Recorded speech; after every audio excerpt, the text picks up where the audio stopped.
What's going on, guys? It's like 45 degrees this morning, and as you know, if you ride, having no sun makes it feel all that much colder. I don't know what the feels like temperature is, but Weather Channel doesn't tell you what it is on a motorcycle. I don't know what it drops by, 10 degrees? So it's probably in the 30s for me right now. So I usually answer questions in the comments, so throw your questions in the comments where I will see them. But I figured I had a question in the comments about, can you daily ride a motorcycle? And I think specifically, due to the content of the video, can you daily ride a 1984 Honda Sabre VF1100S? And I think the initial question there's a lot of variables. She's idling really high for some reason. I like her idle high, but it's a little high. I might have to turn that down. So anyway, we gotta stop. You never know if these guys are turning or not. Alright, he's turning. Okay, so initially the question is, can you daily ride a motorcycle? I think that has to do with where you live, what the weather's like, your tolerance, your abilities, all those good things. You need to see that for yourself. If you live somewhere with a warm climate, definitely you can daily ride just about any motorcycle. You could daily ride a moped if you like. But let's look at daily riding a retro or a classic motorcycle. Look at these birds. You see them flying together? What are they, geese? Oh, they're so cool.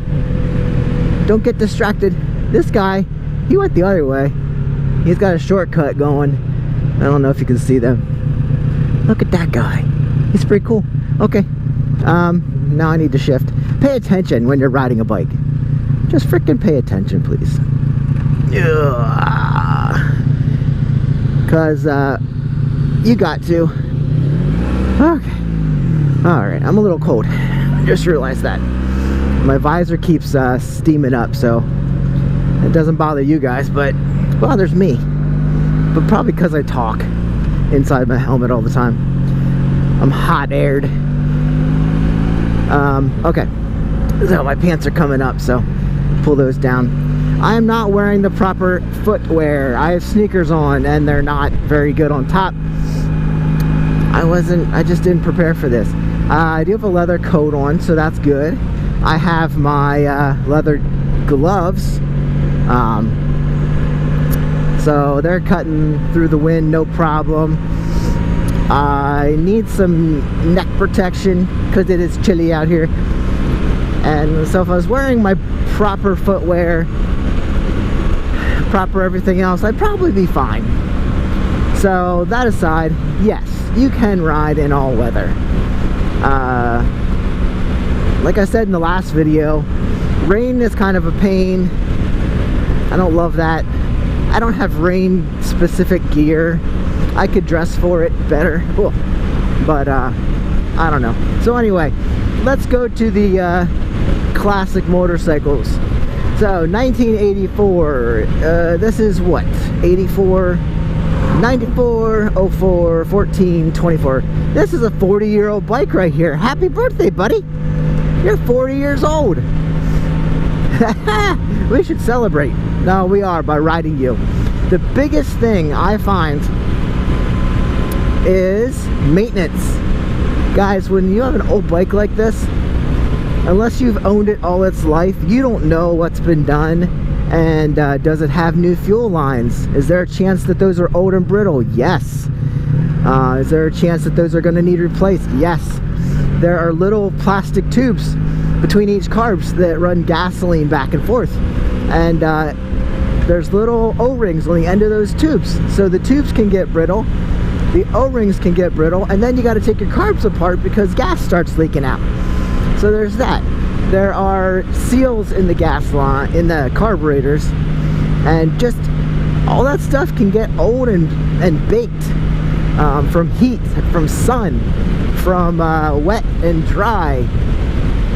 The worst thing you can do for a old motorcycle, or anyone for that matter, is let it sit outside, which this poor bike does. I need to get it inside. I mean, do what you can. Covering them does help if they have to sit outside, but then moisture gets stuck up under the tarp or the cover. I mean, you got to do everything you can do to keep these bikes from getting hot and cold and moisture and everything. I've noticed here recently, and luckily this has a tail light indicator warning light. In my ignition, moisture must have got in there and deteriorated the contacts over the winter, because this poor guy sat out uncovered all winter. So when you turn the ignition, it doesn't always engage the tail light. So I realized when I went to fix the tail light, I took it all apart, checked the bulbs and everything, and just by messing with the ignition a few times, I was able to get the tail light to work. So I just turned it just ever so slightly, and I think those contacts are cleaned up a little bit now. I'm gonna spray some electrical cleaner in the ignition itself and make sure that that gets taken care of, because you can't not have taillights. The other night it was dark and I was riding this, and my wife was behind me, and we both knew that I didn't have taillights, but I'm glad she protects me in those situations. Just so happens we were both out at the same place and she was able to follow me home. But without taillights, you got to ride your brake or something, because you won't be recognized. No one's going to see you from behind. So that's the biggest thing. Any retro, I keep saying retro because I've been doing gaming. Any classic antique bike, can you daily it? Well, sure. But again, make sure the tires are fresh, the tires are new. Again, with sitting outside, you need to keep those brake pistons moving, because with actually any bike, I have to stop and check that van out. With any motorcycle, those pistons, if they're sitting out, they're going to start to rust or corrode around the part that's sticking out, and then they're not going to sink back into the bore. And what's going to happen over time is, especially if it's not getting ridden all the time, those pistons aren't going to sink back into the bore as they're supposed to, and they're just going to freeze open. I've had that happen on bikes I bought. But when you buy bikes like I do, they've been neglected. So you go out for your first test drive, you got it running, everything's great. You get a mile down the road and it starts to slow down on you and you're fighting it, and you realize we're not going anywhere anymore. And then smoke starts rising from the brake caliper and the rotor, because it's jammed tight. And at that point, you're pretty much done. You've got to pull over because it's not going to move. I've had that happen. What I ended up doing is walking home. I was close enough, grabbing tools to take off the caliper, and then just remove the caliper and rode it home. Freed it up. I was able to knock it off with a hammer. So stuff like that. Stuff like your turn signals. Make sure you're not getting condensation and moisture in your turn signals, because that's just going to rust and corrode the insides of your turn signals, and then that's going to keep them, make them not run, make the turn signals not work anymore, because the electrical connectors get corroded. And then I've been able to clean some of those up and save some turn signals. 83 Shadow, if you go find those videos of cleaning that up, we did have I was able to clean some of those up. I think that was on the Shadow. So you can save these parts, but you got to make sure you are keeping after this stuff, or it will fail at one point and you will end up stranded or limping home or anything. As far as like brakes and clutch, this stuff, brake fluid is hydroscopic. So a lot of the 80s Hondas, Yamahas, they have a hydraulic clutch. I think the Yamahas, yeah, no, I haven't done slave stillers on Yamahas. Anyway, the Hondas have hydraulic front brakes, yes, Some have hydraulic rear brakes. This 84 Sabre does. So we have a disc on the back. No drums for this one. So anyway, especially if it's sitting outside, there's a little vent hole in the top of your cap. It's on the side, and moisture can get in there, and that brake fluid that's in your clutch and your brakes collects water. It's hydroscopic, so it pulls water in. So eventually that's going to go bad and you won't have functioning parts. You'll have to change your fluid. Sometimes you have to do more of a rebuild, but you'll figure that out as you go. So I don't know, you can daily an old motorcycle, and the best thing for an old motorcycle is to run it. When they just sit around in a dry, climate controlled garage, it's not that big a deal. Oh good, we're idling a little bit lower now. I don't know if I had the choke still on. Yeah, if it's climate controlled, if you have it in your living room, it'd be a lot better than having it outside. Outside is the worst thing you can do for these old beauties. And this one's not a show queen. This one has scratches. It has a dent. I've wrecked it twice. I need to put different gauges on so it can actually have a speedometer. So I'm not super concerned about preserving this bike. So riding it daily is definitely something I would do. The previous owner put on a different suspension, which doesn't really do justice to this bike. It didn't make it better anyway, but I guess if it handled worse, I wouldn't be too happy. Handling a little bit better, he didn't notice much of a difference. But it's a big, heavy, tall motorcycle. I am 5'5", short guy, and I can tiptoe. I can't flat foot on this bike. A little bit easier when I have a passenger, brings the rear end down. But it does have a aftermarket Corbin seat, I believe, with really no padding, and that saves me. That is a saving grace for this, for me riding this bike.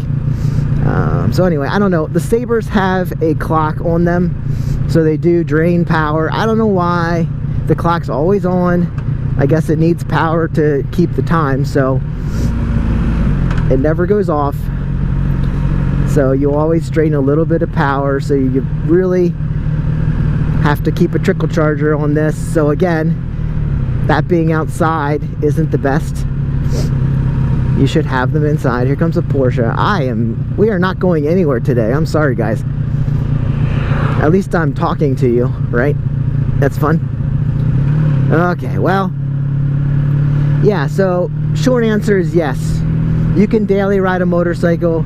You can daily ride a 40-year-old birthday bike like this Sabre. It just depends where you're at, your stamina. I'm riding about half hour, 40 minutes daily today. And yeah, it wakes you up, gives you time to think, gives you time to talk to YouTube. But I would say yes. Just make sure, especially if it's an older bike, if it's any bike, you really should be doing your maintenance. But if you're going to be dailying it, just keep aware, don't neglect your motorcycle, because it holds your life in its hands as you hold its life in your hands. They are very bulletproof. I'm not going to say indestructible, but these older bikes were built to last. So you can definitely do it. Just make good decisions, keep after your maintenance, and you'll be all right. You know, everything can fail, so be aware of that, and just be wary of things that other people might miss. You know, are my turn signals blinking, rear and front? Are my brakes free? Are my tires good? Are they pumped up? All the little maintenance things that could get in the way of having a great day. So I will see you guys on the next one. I hope this was informative. Ask me any questions you want in the comments, and we'll see you in the next one. Get out and ride your daily and have fun on the weekends. I'll catch you later. Bye bye.